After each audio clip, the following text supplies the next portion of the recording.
रहे हैं city India news channel हक की आवाज। पैराडाइज फंक्शन पैलेस महबूब नगर। जिला महबूब नगर कांग्रेस पार्टी दफ्तर में मुनाकिदा सहाफती इजलास से कांग्रेस लीडर जहीर अख्तर ने खिताब करते हुए कहा कि बीजेपी मरकज में 10 साल इख्तिदार पर रहते हुए तेलंगाना को किसी मोड़ पर भी याद ना करने वाली बीजेपी को आज विजय संकल्प यात्रा के नाम पर तेलंगाना के मौज़ात याद आने लगे हैं।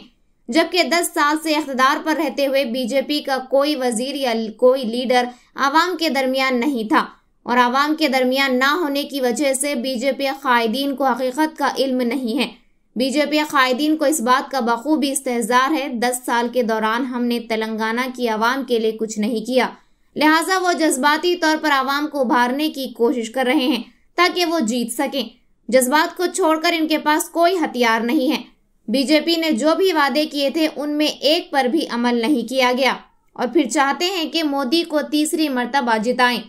जहीर अख्तर ने सवाल किया कि साल भर में 2 करोड़ मुलाजिमतें फराहम करने का वादा करना निभाने के लिए तीसरी मर्तबा जिताएं या फिर जन धन खाता खुलवा कर 15 लाख रुपए डालने का वादा कर ना डालने के लिए जितवाएं या फिर अशिया जरूरिया को आसमान छूती कीमतों पर ले जाने के लिए मोदी को ओर दें।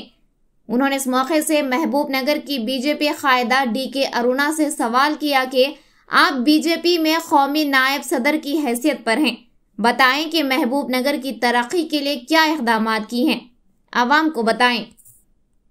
మిత్రులకు నమస్కారం। 10 సంవత్సరాల పాటు కేంద్రంలో అధికారంలో ఉండి ఈరోజు విజయ సంకల్ప యాత్రలని చెప్పి 10 సంవత్సరాలు గుర్తుకు రాని గ్రామాలు పల్లెలు ఈరోజు గుర్తుకొస్తున్నాయి। 10 సంవత్సరాల పాటు అధికారంలో ఉండి ఏ మంత్రి కానీ ఏ నాయకుడు కానీ భారతీయ జనతా పార్టీకి సంబంధించినటువంటి వాళ్ళు ప్రజల దగ్గర కానీ ప్రజల మధ్యన కానీ లేరు। ప్రజల మధ్యన లేరు కాబట్టి వాళ్ళకు వాస్తవాలు తెలియదు।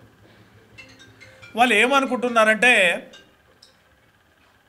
వాళ్ళు ఒకటే ఆలోచనలో ఉన్నారు, మేము 10 ఏళ్ళు చేసిన అభివృద్ధి ఏమీ లేదు, సెంటిమెంట్ మీద గెలవాలి, సెంటిమెంట్ తప్ప వాళ్ళ దగ్గర వేరే ఆయింటిమెంట్ ఏం లేదు। ఎందుకంటే అలా కనీసం వాళ్ళు చెప్పిన ఏ ఒక్క హామీని కూడా నెరవేర్చినటువంటి దాఖలాలు లేవు। అసలు 3వసారి మోడీని గెలిపించాలని అంటున్నామే వాళ్ళ నాయకులు। 3వసారి మోడీని ఎందుకు గెలిపించాలి? సంవత్సరానికి 2 కోట్ల ఉద్యోగాలు ఇస్తా అని చెప్పేసి ఈయనందుకు గెలిపించాలనా?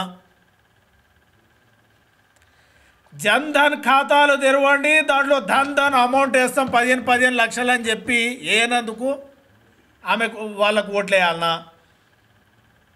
నిత్యావసరాల ధరలు విపరీతంగా పెంచినందుకు బీజేపీకి ఓటేయాలనా?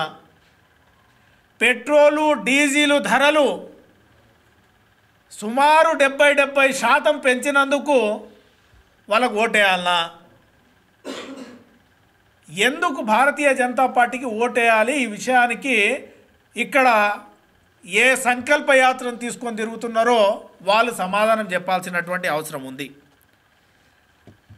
అదేవిధంగా భారతదేశంలో బేటీ బచావ్ బేటీ పడావ్ అని చెప్పేసి అన్నారు।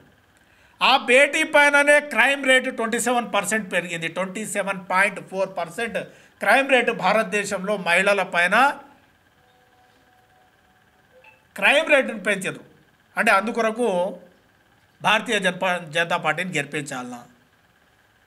ఇక్కడ మన రాష్ట్రానికి వస్తే మన రాష్ట్రమే కాదు, అక్కడ ఉన్నటువంటి భారతీయ జనతా పార్టీకి దక్షిణ రాష్ట్రాలంటేనే వివక్ష।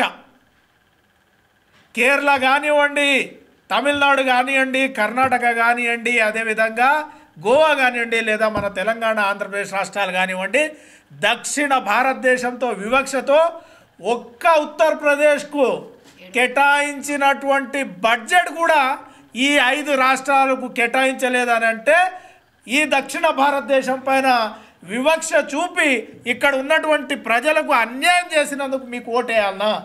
ఎందుకు మీకు భారతీయ జనతా పార్టీకి ఓటేయాలనే దానికి ఇక్కడ ఉన్నటువంటి నాయకులు ఎవరైతే బీజేపీ కొరకు ఓట్లు అడుగుతున్నారో వాళ్ళు సమాధానం చెప్పాల్సినటువంటి అవసరం ఉంది.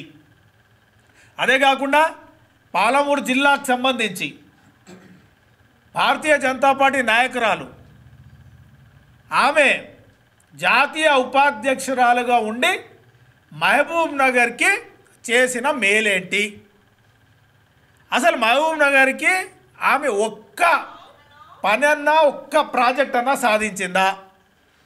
ఎందుకు పాలమూరు రంగారెడ్డి లిఫ్ట్ ఇరిగేషన్కు జాతీయ హోదా ఇప్పియలేకపోయింది? అదేవిధంగా వాళ్ళ రాష్ట్ర అధ్యక్షుడు కిషన్ రెడ్డి పెద్దగా మాట్లాడుతాడు, ఈ మధ్య కొంచెం గట్టిగా అయినట్టు. ఎందుకంటే ఆయన పాపం ఆ అసెంబ్లీ ఎలక్షన్ల ఏదో తీసుకొచ్చి ఈయన పెట్టిర్రా బాబు అని చెప్పేసి బీజేపీలు బాధపడ్డందుకు ఇక్కడ కొంచెం నేను గట్టిగా అనిపించాలని అనుకొని ఈ మధ్య మాట్లాడుతూ ఉన్నాడు. ఆయన కేంద్ర మంత్రిగా ఉండి ఆయన సాధించింది ఏంది? కనీసం మేడారం లాంటి జాతరకి జాతర హోదా కల్పించిర్రా? కల్పించమని చెప్పేసి చేసిర్రా? ఏది చేయలేదు. తెలంగాణ రాష్ట్రంలో ఉన్నటువంటి భారతీయ జనతా పార్టీ నాయకత్వం కానీ మహబూబ్ నగర్లో ఉన్నటువంటి జాతీయ ఉపాధ్యక్షురాలుగా చెప్పుకుంటున్నటువంటి డీకే అర్ణమ్మ కానీ పాలమూరుకు ఏం చేసిందనే దానికి సమాధానం చెప్పాల్సినటువంటి అవసరం ఉంది. ఇవి ఏవి చేయకుండా అన్ని ధరలు పెంచేసి 10 సంవత్సరాల్లో ఏమి చేయని వీరు అసలు వీళ్ళు చెప్పడం ముందు హాస్యాస్పదం. ఎందుకనంటే ఇప్పుడు ఆస్పిరెంట్స్గా చెప్పుకుంటున్నటువంటి ఇద్దరు కూడా, ఒక ఆమె అయితే Congress party, Telugu Desam party, Samajwadi party, ఇప్పుడు భారతీయ జనతా పార్టీ, రేపు మళ్ళీ యా పార్టీ తెలియదు. ఇంకో ఏదైనా పార్టీ బలంగా ఉంది అది గెలవగలుగుతుందంటే ఆ ఎంఐఎం అసలు పార్టీలకు పోయి కూడా పోటీ చేస్తుంది. ఆమె ఈరోజు భారతీయ జనతా పార్టీ గురించి గొప్పగా మాట్లాడుతున్నది. జితేందర్ రెడ్డి గారు, ఆయన కూడా తెలుసు, ఇక ఆయన కూడా ఎన్ని పార్టీలు మారాడు మన అందరికీ తెలుసు. ఇక్కడ ఉన్న వాళ్ళకు ఇక్కడొచ్చి అక్కడ పోయాడు, అక్కడొచ్చి మళ్ళీ అక్కడికే పోయాడు. పార్టీలు మారకుండా పార్టీ సిద్ధాంతాలకు కట్టుబడి నిఖార్స్ అయినటువంటి నాయకత్వము, పుట్టింది కాంగ్రెస్లోనే, ఉండేది కాంగ్రెస్లోనే, సచ్చేంతవరకు కాంగ్రెస్లోనే ఉంటా అనేటటువంటి అభ్యర్థి మనకు మహబూబ్ నగర్లో ఉన్నాడు. కాబట్టి నీతికి నిజాయితీకి మారుపేరైనటువంటి అభ్యర్థిని ఆదరిస్తారు పాలమూరు మహబూబ్ నగర్ ప్రజలు తప్ప మీలాంటి పూటకో పార్టీ మార్చేటోళ్లను, చెప్పిన మాటలు హామీలను అమలు చేయని వాళ్ళను, పదవులను చెప్పుకొని ఆ ఖాళీ పేరు చెప్పుకొని బతికేటటువంటి మిమ్మల్ని మహబూబ్ నగర్ ప్రజలు ఎప్పటికీ ఆదరించారని చెప్పేసి తెలియజేస్తూ, మేము అడిగినటువంటి ప్రశ్నలన్నిటికీ సమాధానము చెప్పిన తర్వాత డీకే అరుణ కానీ వాళ్ళ నాయకత్వం కానీ రేపటి నుంచి సంకల్ప యాత్రల్లో వీటికి ముందుగా సమాధానం చెప్పిన తర్వాతనే మహబూబ్ నగర్ ప్రజలకు ఓట్లు అడగాలని చెప్పేసి నేను మీడియా ముఖంగా తెలియజేస్తా ఉన్నాను. Thank you.